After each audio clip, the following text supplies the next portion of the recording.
It's time now for Harm Reduction, heard every Tuesday at 7 p.m. with Will Beaton, Cutting Edge Radio, where we'll ask the questions others don't want to ask. Now here's your host, Will Beaton. Howdy, Cal. Howdy, Will. How you doing? I'm doing good, and welcome again to the Harm Reduction Report. We are in studio for the second time, and it feels good. Noah has changed a lot in the room since the last time we were here.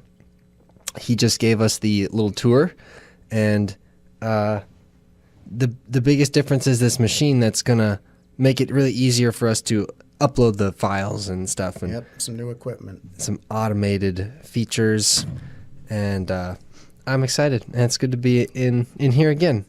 It feels like it's a nice time to stop and think again about where the show is going and what we're interested in and what we're trying to do with the Harm Reduction Report. So it's been good. I was traveling, and last week, Cal, you did the whole episode by yourself. You did the interview. You edited the piece. Mm-hmm. You put it on the radio. What was that experience like? Did you have a fun time that week? Yeah, it was definitely a lot of fun. It was, of course, intimidating. As I mentioned on the episode, it was a very controversial topic. And on top of that, my first editing experience with Audacity. But at the same time, I learned a lot and I had a blast, and now I'm able to edit a little bit better. So that's good. That'll come in handy when we have, when we're traveling and we're not able to collaborate immediately with each other. I could take over at some points, you could take over at other points. Yeah. So yeah, good. I think it is like an important skill. Yeah. You don't know how you're going to put it to use, but it could probably come in handy a Absolutely. lot. I've been meaning to sort of tinker with something like Audacity, for music editing and stuff, to upload my music onto my computer and try and make a track, essentially. And I actually also ordered I don't know what kind of cable it is, but I can put it from my looper pedal to my computer, so now I can export my music from my looper pedal to my computer.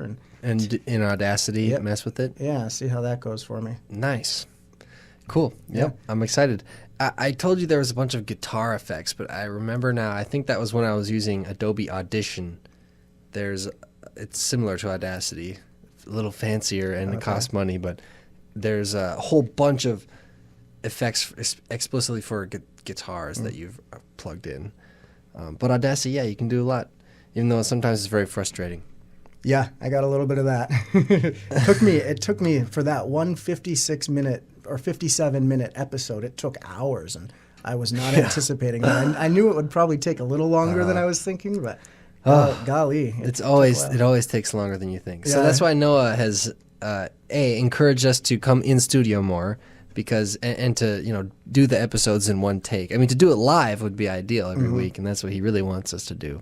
And I think we'll still get there soon to do some live shows. But coming in here now makes it easy, because he's got it so that if we talk for exactly the amount of time we're supposed to, it'll cut it and drop it and put in our little intro music for us and make it be exactly how long it needs to be and upload it right to our thing. So it's good to be here. But actually, because we insisted on bringing a guitar this week, he unplugged all of that new stuff he just did and put it on the old machine. So we're doing it the old school way. All right. If we so decide to play some guitar music here, we're all ready to go for that, which I think would be a good thing to do from time to time. Another way of communicating. It's like, knowing how to play a piano or something it's like a skill. It's like knowing how to edit audio. You can put that to use in funny ways too. I think the listeners would also enjoy a little bit of music here and there. I mean, on top of that, you have some harm reduction music. Yeah, these microphones. High quality microphones. Yeah.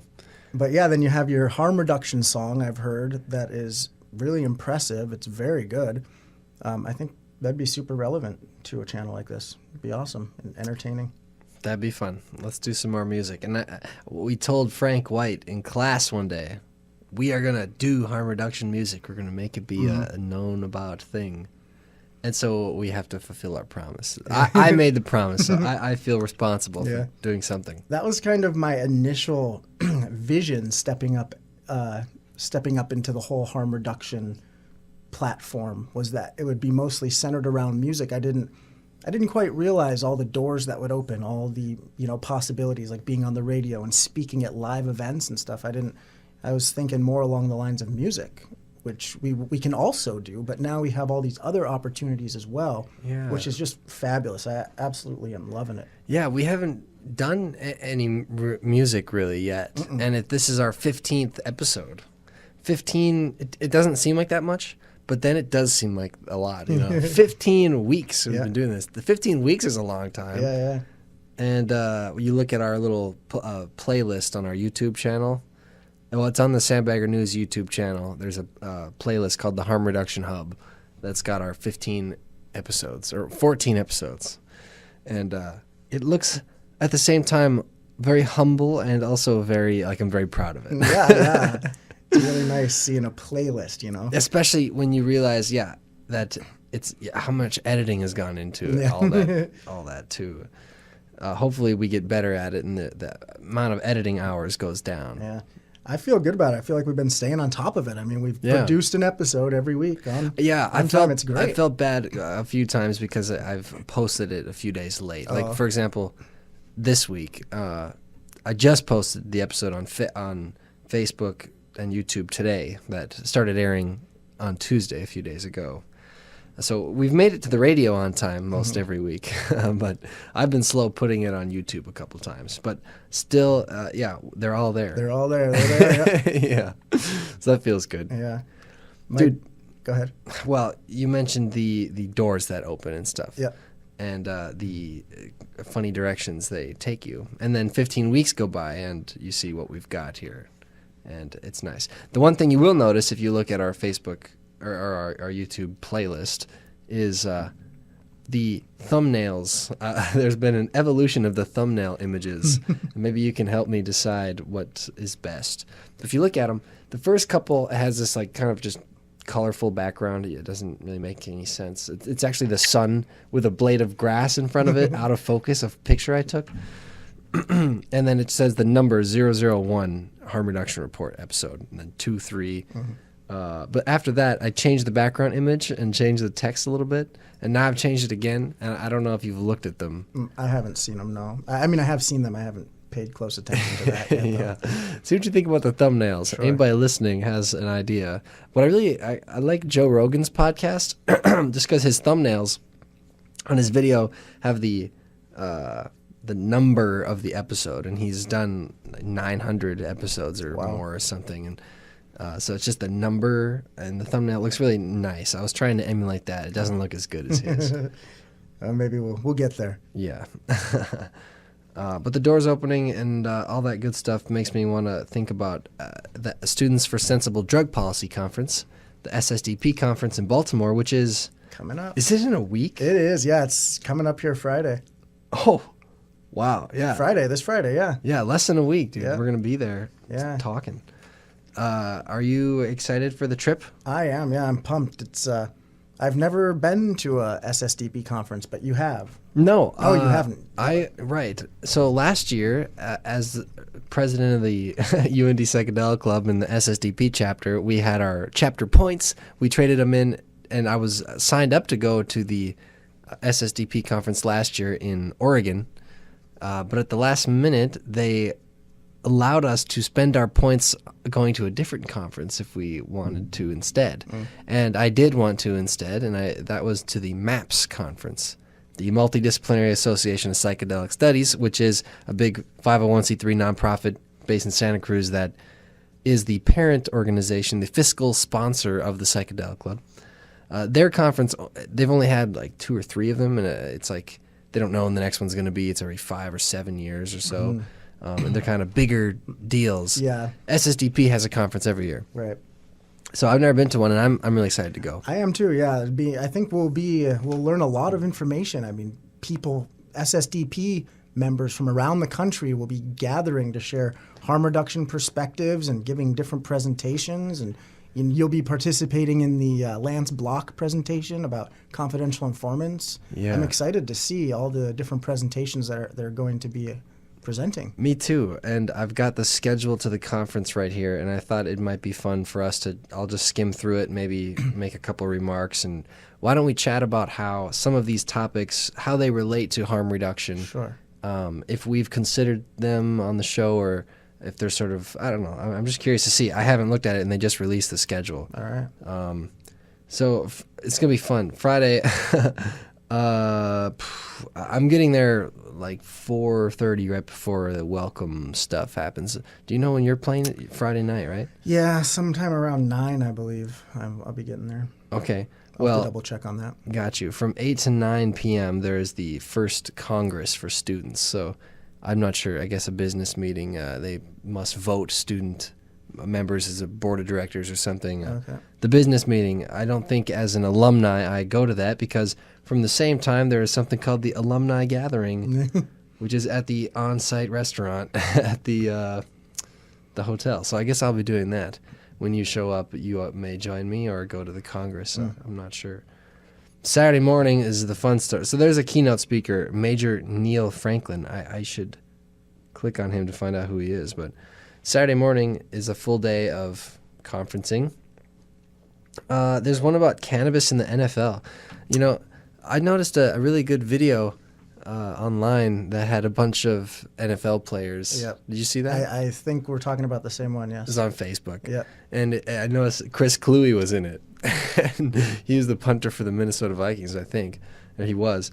And I liked his introduction. It's like all these football players, like, I'm a football. And then it comes to him, he's like, I'm a punter, which is a football player too. Something like that. And they were talking about how cannabis is used as a pain reliever for a lot of pro football players, but it's not allowed, or they're trying to make it be allowed. That's kind of interesting. Yeah, that'll be an interesting presentation. I wonder if they have any fun football player guest speakers. That'd be a good idea. I could probably click on this and find out.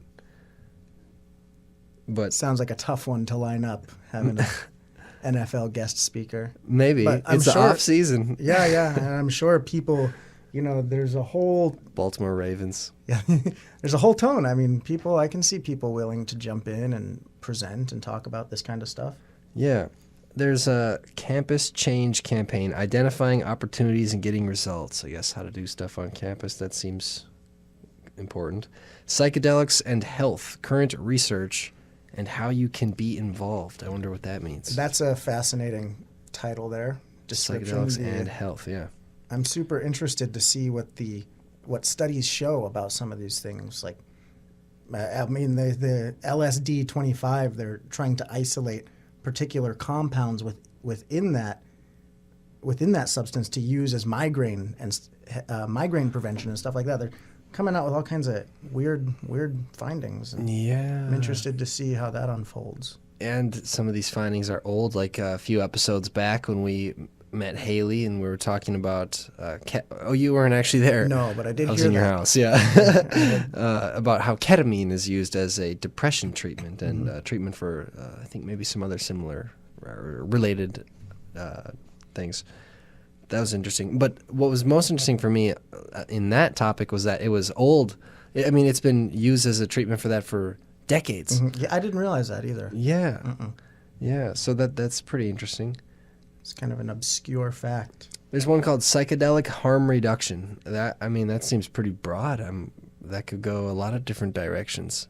I wonder if it means like people using psychedelics, being around them and reducing the harm around their using of them, or Yeah, I wonder exactly. Substance testing kits and then having trip sitters or whatever. yeah. Oh, I should have just clicked on this other list. The list I'm looking at just has the titles right now. We should get into it more later, I guess. But there's a couple more titles here I'm looking at.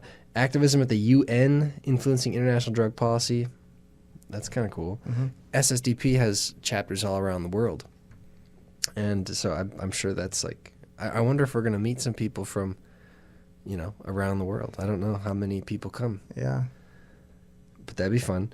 There's ours about confidential informant reform. Here's a title that they ended up going with. It's what I submitted to them was Confidential Informant Reform, Learning from the Lives of Andrew Sadek and Rachel Hoffman.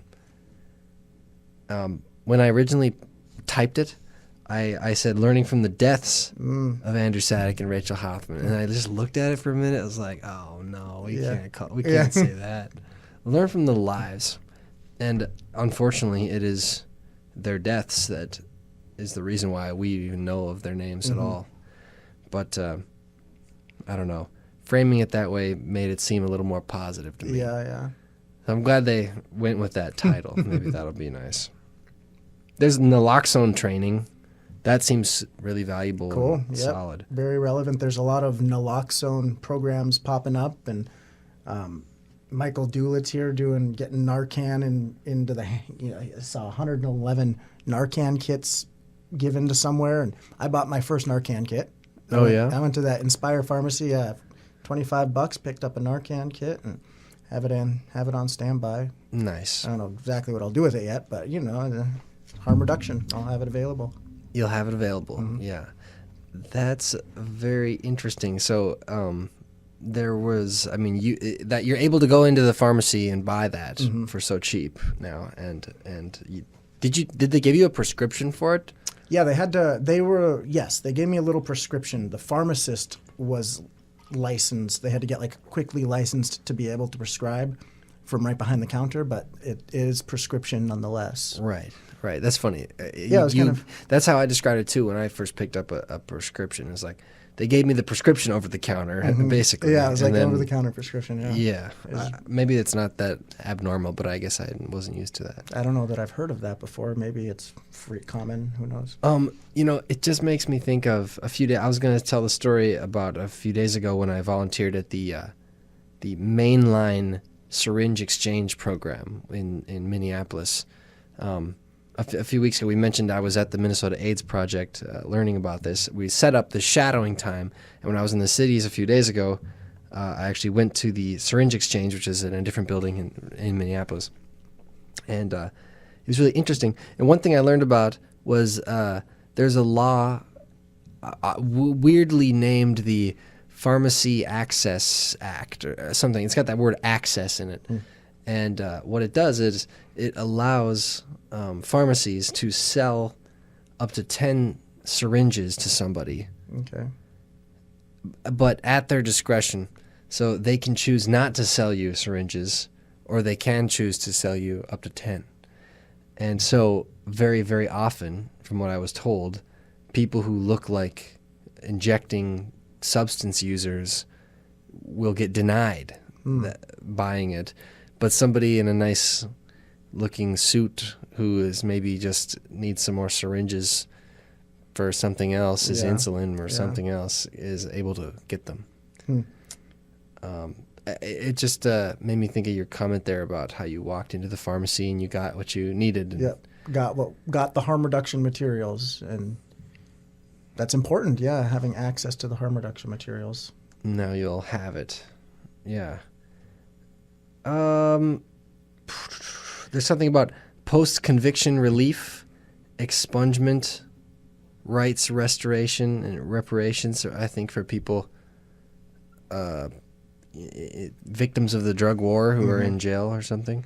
Yeah, that's an interesting topic. Dave Owen brought that up in my interview with him. I don't know if it made it on to the radio episode, but part of his bill is expungement, so people that have been prosecuted for cannabis possession, they aren't released into society with this. It can be expunged later on. Like the label of felon will no longer prevent them from getting jobs and stuff like that.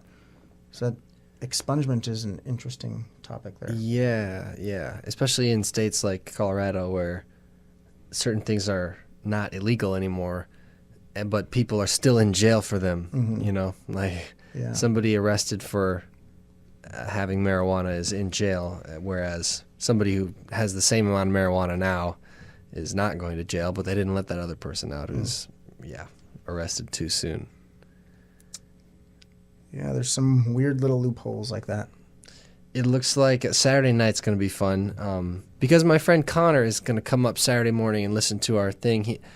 He lives in Washington, D.C. Okay. He's going to come up with us and listen to us speak, and then he's going to hang out with us at this party. from 9:30 to 2.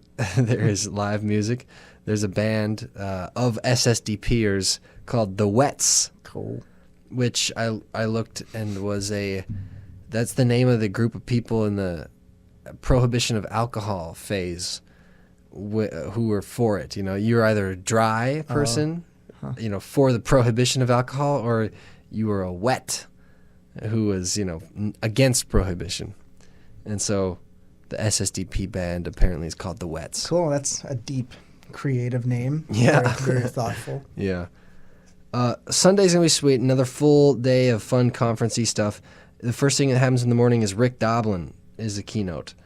Rick Doblin is the president or CEO or something, of the chairman of MAPS. Okay. And he's super cool. And so that's great. I'm glad he's going to be there. A lot of people know him. I'm curious to see how he addresses the SSDP crowd, because I saw him speaking at the MAPS conference, and he was totally in his element there. It seemed like a lot of people at that conference are going to be at this SSDP conference too. Okay, cool. I'm pumped. Good, dude. Yeah. Make a bigger network, meet some people, and get, pass off some knowledge, absorb some knowledge. Yes. This is going to be fun. I don't know. I'll just look at a couple more of these titles. Silk Road Cryptocurrency and the Drug War. Interesting. West African Perspectives on Drug Policy. The extrajudicial killings in the Philippines. That sounds really, really, really important. Yeah. Because, holy moly. We should do some... Well, let's go to that session and learn more about it. But sure. Wow, I'm fascinated by that, because basically what's happening is their president is totally for the killing of drug users and drug sellers. And he's encouraged vigilante killings and also police killings. And it's been thousands and thousands, like way more people killed in the year than there are days in the year. Yeah, sounds vicious over there. Right. And people think, well, yes, that's extreme, but it's, somewhere far away, the Philippines. What does anybody know about the Philippines? But they assume that would never happen here. And yet, there are people in North Dakota who will make Facebook posts that say, kill your local heroin dealer. Oh, that's right. And we don't take those people seriously, right? Like, that they're not actually going to do that. But it just happened, totally happened in the Philippines. And they're not like some backwards country, If it could happen anywhere else, it could happen here, where there's a lot of guns and a lot of, anger and emotions and stuff. Who knows? Anyway, I'm very interested in the Philippines, those killings. Yeah, that'll be fun, getting all this information and then coming back, doing a follow-up episode about the conference. Oh, we're going to have so many good topics to talk about, you guys. It's going to be a blast. I'm excited to just recap everything. We'll be picking what did you think about this one? What was your favorite? Nice. Yep. There's a couple things here about, is your community ready for supervised consumption spaces, safe injection sites? That would be, I know, a very hostile, or not hostile, potentially hostile, but it would be a controversial topic, talking about that here in G-Funk. It seems so counterintuitive to implement something like that. It's almost like the argument that you're enabling, that you're condoning. I hear that, and I understand that. I understand how people reach that conclusion, but statistics have shown otherwise, that it actually just proves to be something very beneficial to the community and the members in the community. This is also really cool that we're doing this in Baltimore, because Baltimore is often called the capital of the opioid crisis. Yeah, it's almost symbolic that we're going there. Yeah. And it's also really amazing how close Baltimore is to Washington, D.C., and our nation's capital, where all the decisions are being made that influence a lot of this stuff. I didn't honestly realize that until the first time I went to Baltimore a couple years ago. I didn't even realize where D.C. was, honestly. Man, it was a lot more south than I thought it was. Silly kid, just didn't look at a map. I don't know. That's basically it. There's something called a lobby day on Monday, where a bunch of the SSDPers are traveling to D.C. and doing something. I've got other plans to do some hiking around Baltimore, and I think you'll be flying home Monday, right? Yeah, yeah. Okay, yeah. Got to make it back for class and work and all kinds of other obligations. Yeah, we're gonna come back and edit a episode. Hopefully, we get a bunch of. It would be probably smart and cool of us if we got a bunch of little interviews with people. That would be awesome. Yes. And then for the next couple months, if we wanted, we would probably have enough material to play, say, a 20 or 30-minute clip from somebody, and then provide some chatting about that clip. That's a great idea. And some, more recently recorded chit-chat like we normally do. That'll be a gold mine for interview. Just Yes. a gold mine for content. Yeah.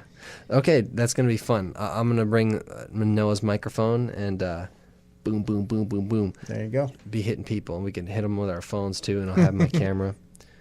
Yeah. I'd like to think about how we can film our session. Maybe you'll help me, because I'll be up on stage talking with the people. So not only my first Audacity audio recording, we'll get some video editing, video recording and stuff. Yes. Oh, maybe I should make you edit it, too, when we come home. I'll give it a go. Sweet. My friend Connor and my friend Kelsey might help us record as well.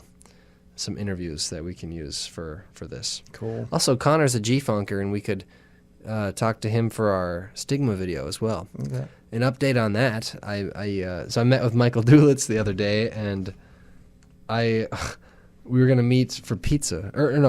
Meet at the Rhombus Brewery for lunch. But I got stuck behind a train. Yeah. Totally stuck behind a train. But he was telling me something. What was he telling me? I'm not sure, but one thing he did was he gave me this piece of paper, which I now hold in my hand, which is his progress report. He has been keeping this big, long, bulleted list of things he's achieved, basically, with his position as the opioid response coordinator. Yeah, it's nice and lengthy. I mean, he's doing work. It's all good right there. Yeah. The one thing he definitely added, which he was excited about, he wanted me to make sure I saw, was these little key phrases here at the top. I'll read them to you. So his grant mainly, I think, has two emphases: prevention and treatment. And so he's structured his goals and his achievements based around, categorized them by prevention or treatment. Mm-hmm. And now he's got these 3 little key phrases. It's actually 6 words below each of his categories that he is using to. He said, one day I just realized I needed some kind of vision statement to make this make more sense to me. So he came up with these words. And so under prevention, he has written: empowering the individual, protecting the community, enabling recovery. And under treatment, he says, building infrastructure, eliminating barriers, and promoting wellness. One thing he pointed out was that he was excited about using the word enabling, because often that is a word associated with, enabling addiction or enabling abuse. Yeah. But he says enabling recovery. And he explicitly felt good about using that word because it twists it on the expected meaning. Yeah, that's interesting. Yeah, redefining or like building new associations with the word enable. Positive associations. Enabling here being synonymous with empowering. Yeah. Did you notice anything on there? You were looking at it a minute ago that was, exciting or cool. We talked a little bit about some of the things he's done, like brought in Narcan. Yeah, there's a lot of Narcan here, getting into the hands of police. That's interesting. The temperature monitored solution for law enforcement officer carry. Like I mentioned, I just picked up my first Narcan kit, naloxone kit, and that I can see that would be a hurdle. Where do you keep it? You can't. If there's kind of a small window of temperature you can keep it in. So that's interesting there. Yeah. Yeah, those little cases are pretty cool. They have a little dial in them that says if they've gotten too hot or too cold. Mm-hmm. You probably know if they're too cold if they're just frozen. Yeah, one thing here, he has a specific number. He purchased, provided training for, and distributed 111 Narcan nasal spray 2-dose kits to date to law enforcement, to public places such as like the library and schools, public schools and stuff like that, and to social service facilities. 111 Narcan kits, that has the ability to save 111 lives, a lot of people, and that's that's powerful to see that people care, that the city cares, and that this kind of thing is happening, and this is really great progress. This is so encouraging. He's got a very good list here. It's long. It's not short. It's not a short list. He's got a bunch of points, bullet points here that he's been working on. Yes, I don't think he's wasted any ink there either. It's it's legit, nice long list of things. One thing he told me about, which is interesting, is that April 15th happens to be this deadline where the city or somebody, I don't know, I don't know who is funding it all exactly, but they need to get funded again, authorized. The funding should be there so long as it doesn't get caught up in some weird sort of political thing. Then they'll be funded. But he doesn't know for sure if he's going to have a job come April yet because of the nature of this work. And so something like this progress report, I think, is on one hand used to, justify the money that's gone into all this stuff. And I think he's done a really good job to show that the investment has been worthwhile. Yeah. The city's investment in applying and getting this grant and hiring Michael and doing this other stuff, it seemed from talking to him and a few other people that it's been a really, really good thing. So I hope the city gets funding to keep doing this stuff. Yeah. I mean, one thing Michael said is that he's finding a lot of support when he tells people that they have money to, organize these events and stuff. They've got another event coming up that you're speaking at. What is that nature of that? I think it's about the business community. So this is an event. It's pretty small. There'll be like 35 people attending, business owners and people higher up in the business chain, and the event is geared towards those business owners. And essentially, what we're doing, we have a team, me, Michael Dulitz, a couple of people from Face It Together, and our goal is to sort of pitch to these business owners why it is important for them to care about addiction, why it's relevant, what stance is appropriate for these business owners to take when it comes to, employees using drugs or employees developing addictions and stuff like that. What will their role be? What is an appropriate role for the business to play in addiction and this epidemic? Probably there is a big role they can play because it seems that money is a very big driver of action, which makes a lot of sense. And if you are a big business, like let's say like the hospital, for example, you employ a lot of people, and if a bunch of your employees are struggling with addictions, that's going to be impacting your business probably. Yeah. Maybe your employees are getting injured more often because of that, or needing more sick leave, or who knows? They can't perform their duties properly or something. You have to fire them and then retrain the next individual, go through the hiring process, which is time consuming and not cost effective. So basically the goal is to show the cost effectiveness and reframe people as people instead of just human capital and stuff like that, Yeah. It's funny because in one way, if we embrace that money idea a little more, it may actually lead to some good action on one end. Because these companies don't want to be losing money. Right. So if there can be a financial argument made for them to explain that if you embrace harm reduction in certain ways, you will be saving money. Making money. Nicely worded. That sounds really good. So I assume that that's sort of what people are going to be talking about at that event. I don't know, but sounds like a good angle to have. Yeah, that's a good point. I'm curious about that. There's another event here which people should come to on March 15th here at the KEQQ studio. It's actually, this is going to be at the Heart Institute, Noah Chilea's Heart Institute, which is in this building here right across the street from Ultra. You can Google it, I bet. Downstairs, they're going to be having an event. There's going to be free food and chatting and chilling. And Noah, our friend Noah's father, Dr. Noah Chilea, is a heart doctor. And Noah tells me that he's going to be providing free heart and health screenings for people in the community. Because, as they talk about a lot on Dr. Noah's Heart Show, heart disease is #1 killer of people in the United States. Yep. I'm sure more so than the opioids and everything else. There's another epidemic right there. Yes, and so Noah very, chillly made the argument that what they do is definitely harm reduction. Absolutely, yeah.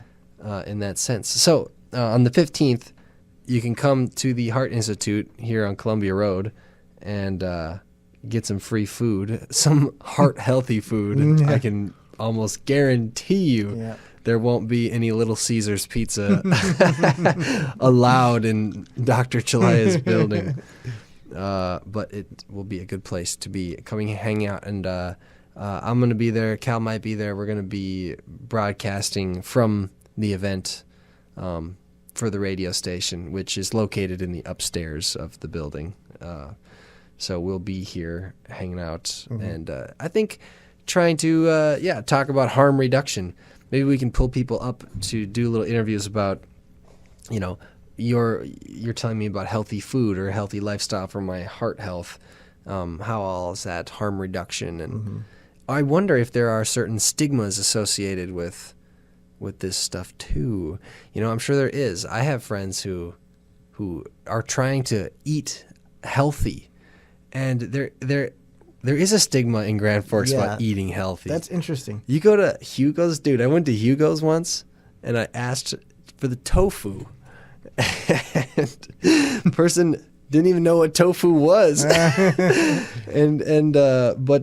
I found somebody else, and they brought me to the tofu, and actually there was, I think, one box of tofu, like one option, one box on the shelf. And I'll give the other person credit because they found me a few minutes later and they said, so I found out what tofu was and I found it in the store, and I had already found some, so thanks. That's funny. I have an interesting point to support what you just said.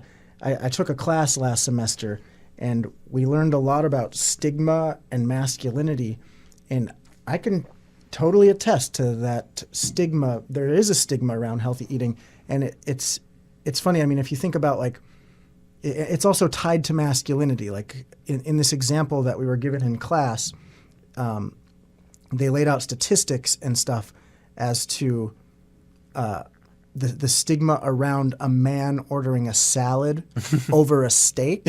That's perceived as less masculine. Yes. And even the steak being well done is perceived as less masculine. So to have like a rare steak, like very animalistic is masculine.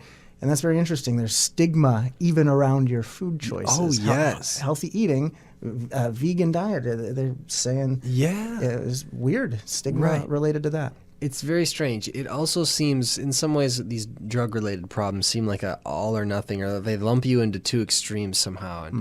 And it's the same with food. Like, my dad would be reluctant to try couscous or just something that's like vegan, that is vegan, even though he doesn't have to be a vegan to eat it, It's like if you one time order a salad or a veggie burger, or if you one time opt out of eating meat when you go out, then it's like, oh, you're a vegan. Yeah, like you've slipped to the total polar opposite of the spectrum all of a sudden. Yeah, so that's kind of funny.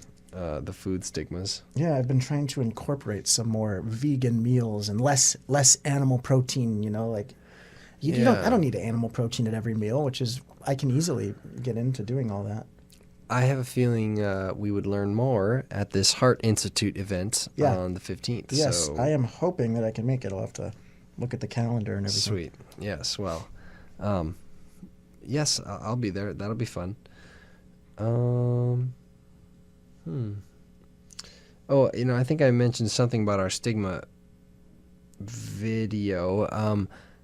One thing I talked with Michael Dulitz about the other day is what we're going to do with this footage and what our plan is for the video. And so there is something called the War for Literacy. WAR stands for writing and reading. And War for Literacy 2018 is going to be it's like a day-long conference for high schoolers with little breakout sessions and keynotes and lunch and stuff. And it happens on a Saturday in March, and I'm pretty sure it's not open to the public. Maybe it is, but I don't know. All the high school kids go, and I think they're there voluntarily. They don't have to be there or anything. It's really cool. I was there last year, and I helped present one of the breakout sessions, and we were talking about filming and talking to people and stuff. And they invited me to be a part of a session again this year. And our friend David Berkeley, who is a UND alum, who has worked for Time Magazine for like 30 years, and he went to Antarctica, and he's done all this crazy science journalism. Cool. He's really cool. He's our friend, David. He's going to be with me presenting at this War for Literacy conference. And David, he writes for Time for Kids. And so he especially tries to think about how we communicate with kids. Hard topics like climate change and, science that adults barely don't understand. Yeah.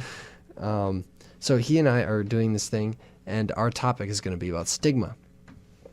And how do you talk to kids about stigmatic issues, and specifically drug use and specifically suicide in depression and stuff, because I'm pretty sure, again, this year somebody at Red River High School committed suicide, and I'm pretty sure that's happened like every year for the last few years. Maybe I'm exaggerating a little bit, but several kids, at least in the last few years, have killed themselves here in G-Funk.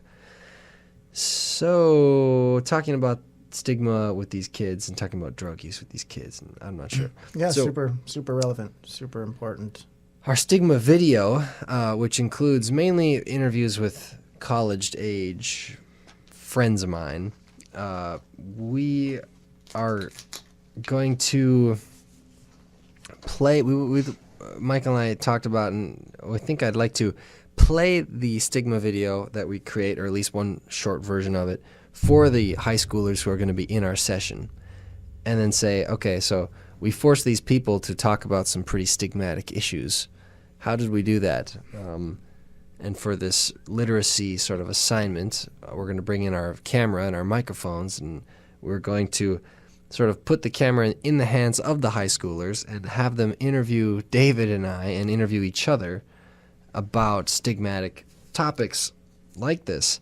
So hopefully after that, if we get the right permission slips signed afterwards, some of these high schoolers will have recorded something in this video too. Interesting. So if we make this first cut that we're going to show them cool and sincere, and I'm in the video too, so I'm gonna play mine, and I'm gonna be all straight up, with them, and I'm admitting my secrets or whatever, showing my stigma source or whatever. Yeah. Maybe that'll give them the courage to share some hard stories on camera, and it'll be a learning exercise and it'll be fun. What a cool idea. That's a cool idea. When is that? That's March 24th. March, okay. End of March. Yes. So I'm excited. We'll see how it goes. Yeah. Well, maybe we should do some music because the guitar is sitting here plugged in. Yeah, sure. Let's do it. What song were you talking about? You said my harm reduction song. Yeah, your harm reduction song. I've only got one. You got several, yeah. The one where you're contacting the dean of students. Oh. And yeah. Another one, you got the phone call, and there's another one, or an email, and there's another person bites the dust, basically. Yeah. Do you know which one I'm talking about? Yes, I do. And I think what I was gonna play today was gonna roll into that one. So Okay. maybe I'll just play for a little bit and we'll chat about it for a couple more minutes and then we'll be done. Yeah. That sounds. You can hear that, can't Sounds good. you? Nice. If I just That sounds good. Noah worked really hard making this, so I'm gonna put my heart into it if I can. All right, man.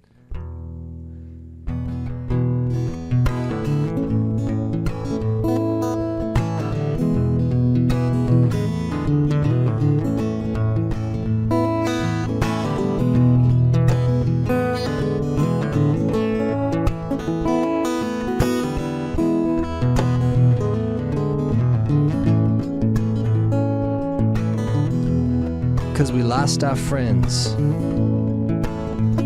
2 weeks after graduation.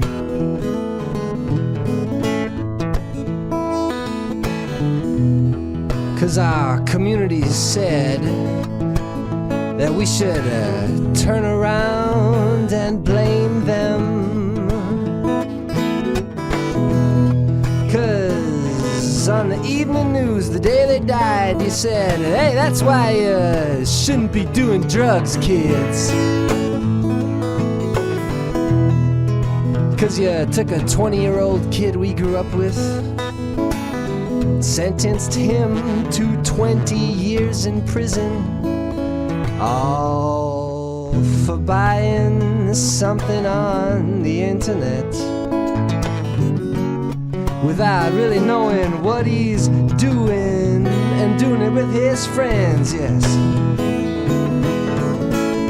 it's that easy, man.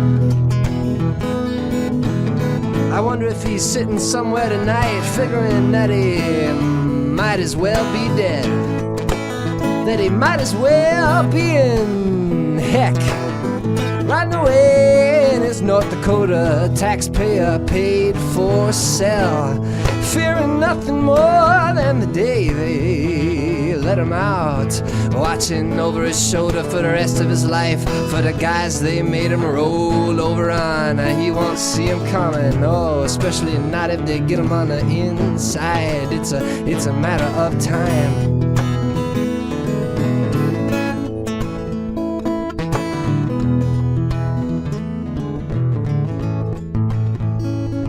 'Cause the first time my friends and I tried smoking pot, we had to feel like we'd been lied to.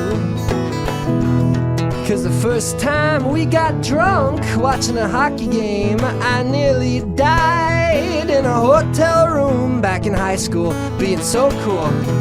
And the first time I got caught by mom, I've been made to feel guilty and shameful. And the first time my buddies got raided by the cops, they had assault rifles shoved in their face over their homework on the kitchen table. Ain't never meant to hurt no one, just trying to keep the water running and the lights on, trying to graduate with honor.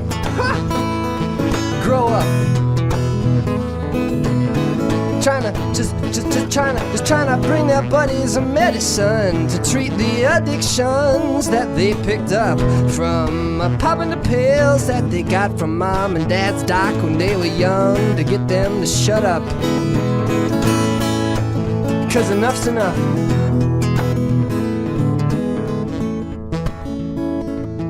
Cause I've had dreams of fewer kids in prison,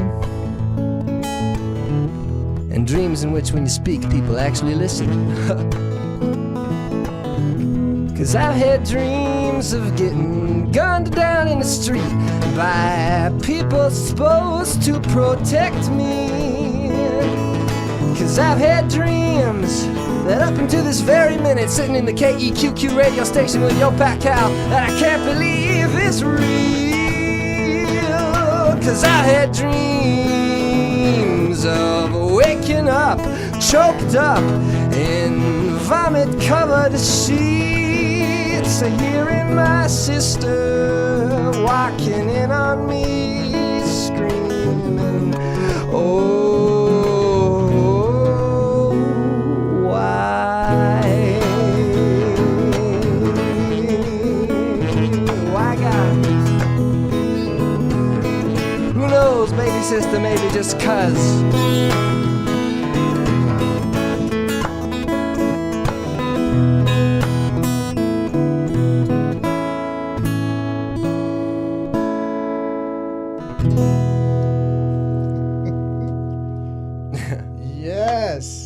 Yes, that was powerful and wonderful. The lyrics, the rhythm, the notes, and the message, that was great. That was great. That was so enjoyable. It's so pleasant. I loved that. Oh, good, man. Thanks. That was a beauty right there. You were bopping along with me there. I couldn't help myself. I just said, oh, that was good, dude. Thanks. That got me excited. Yeah, thank you. Yeah, gosh, that's on the radio. You just put a great harm reduction song on the radio. Yes. You clicked in, and you got me clicked in. That's awesome. What I should have mentioned is that sort of the chords and some of the lyrics are sort of based upon a Rodriguez song. Cease Rodriguez, his song "Just 'Cause." Okay. It goes because I lost my job 2 weeks after Christmas, and it's also a really sad song. This is because we lost our friends right after graduation. Mm-hmm. These are many reasons why. I guess that's how that sort of came out. Cause why would this happen, you know? Well, there's plenty of reasons why. We could point them out. We could do something about them. Mm-hmm. It's supposed to roll into I think the one you remember. Yeah, this is the somehow it goes into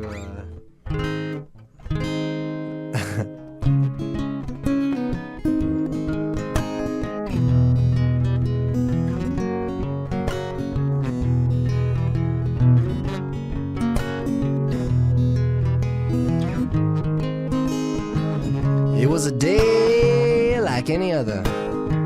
I was sandbagging down the street.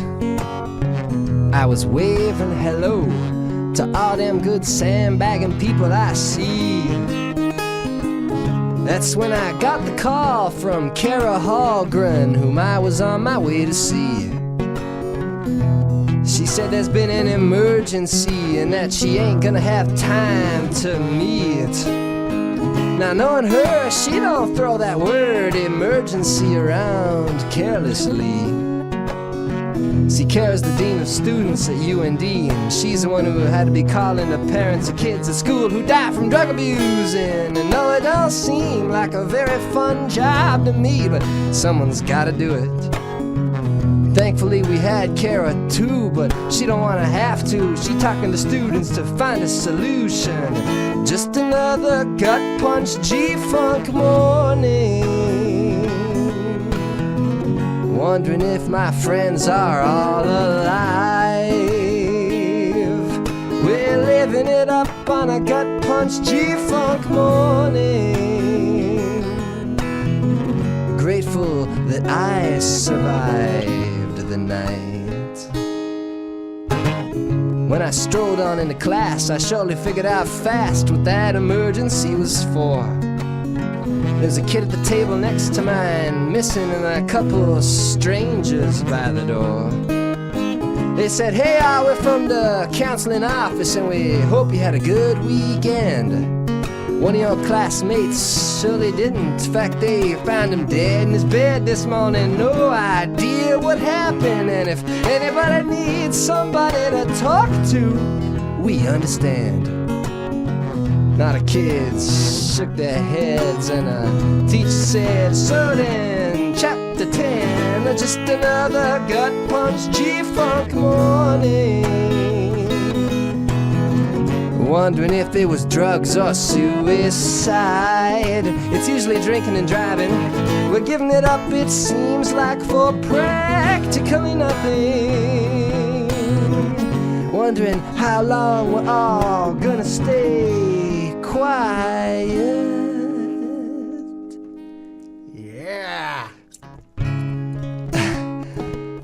There's nothing in this world like waking up with a gut punch G-Funk morning. Watching the sunrise, trying not to realize that you don't know who's gonna see you now.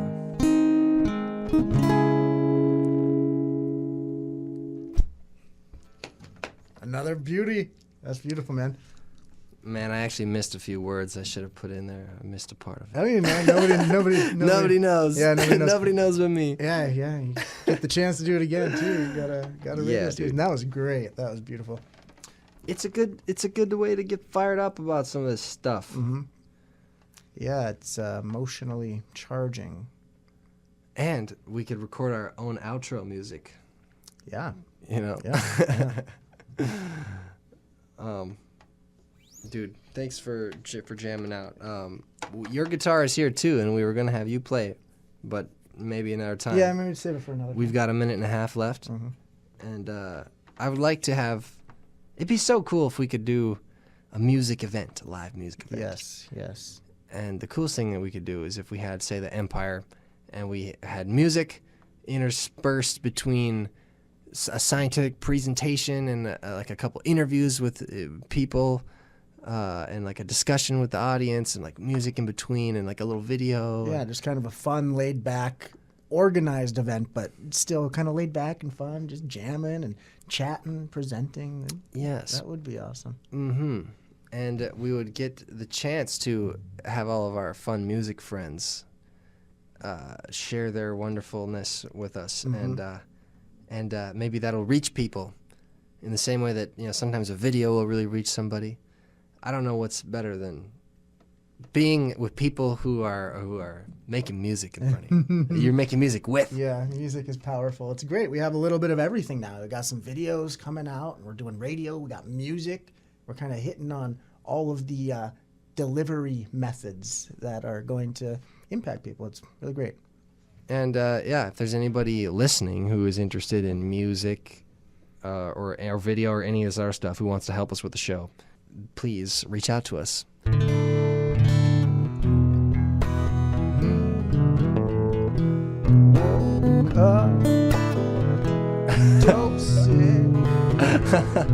I want another hit. Gotta get myself right. Yeah. Gotta get myself worth. Okay, we've done it. We've hit it. So thank you. It's the Harm Reduction Report with your pal Cal. And Willard TeaBelly. Thank you all. Sandbag on. Yes, thank you all.